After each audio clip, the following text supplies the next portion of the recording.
YCP కార్యకర్తలకు కొత్త కష్టం. పార్టీ ఆఫీస్లోకి నో ఎంట్రీ. చోటా మోటా నేతలను కలవడానికి కూడా వీల్లేదు. ఇక జగన్ ను కలవడం సంగతైతే మర్చిపోవాల్సిందే. ఒక ఆఫీస్ అంటూ లేని అనాథలుగా పార్టీ కార్యకర్తలు. వైసీపీ అధినేత వైఎస్ జగన్ ను కలవడం దేవుడెరుగు. కనీసం వాళ్ల కింద ఉండే సజ్జల ఇతర నేతలను కూడా కలిసే ఛాన్స్ లేకుండా పోయింది. ఇప్పుడు కార్యకర్తలకైతే కనీసం ఎంట్రీ కూడా లేదు. అంతెందుకు మొన్న పులివెందులకు వైఎస్ జగన్ వెళ్తే వీఐపీ పాసులు పంచారు.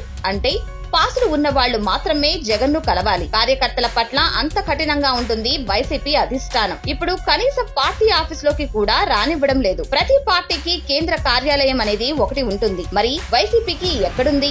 వైఎస్ జగన్ సీఎం గా ఉన్నంత వరకు తాడేపల్లిలో వైసీపీ సెంట్రల్ ఆఫీస్ స్పెషల్ గా ఉండేది. అక్కడకు నేతలంతా వచ్చేవాళ్లు. వాళ్లను కలవడానికి కార్యకర్తలు వచ్చేవాళ్లు. జగన్ ఓడిపోవడంతోనే అక్కడి నుంచి పార్టీ ఆఫీస్ ను పీకేశారు. తీసుకెళ్లి తాడేపల్లి ప్యాలెస్ లోని ఓ గదిలో ఆఫీస్ పెట్టి ఇది వైసీపీ కేంద్ర కార్యాలయం అన్నారు. అదసలే ప్యాలెస్. లోపలికి ఎంట్రీ ఎలా ఉంటుంది? ఎవరో జగన్ కు బాగా దగ్గరైన సజ్జల లాంటి వాళ్లకు మాత్రమే ఎంట్రీ ఉంటుంది. పోనీ ఆ సజ్జల లాంటి వాళ్లనైనా కలుసుకుందామా అంటే అసలు ఎంట్రీకి ఛాన్స్ ఇవ్వడం లేదట. అంటే అటు వైఎస్ జగన్ ను కలవడానికి ఛాన్స్ లేక వాళ్ల కింద ఉండే లీడర్లకు చెప్పుకుందామంటే వీల్లేక చేసి పెట్టారు. పైకి చూస్తే మాత్రం శాతం ఓట్లు గెలుచుకున్న పెద్ద పార్టీగా కనిపిస్తుంది. ప్రతిపక్ష హోదాకు అర్హత ఉన్న పార్టీగా చెప్పుకుంటుంది. లోపలికి వెళ్లి చూస్తే అంతా మేడిపండు చందమే.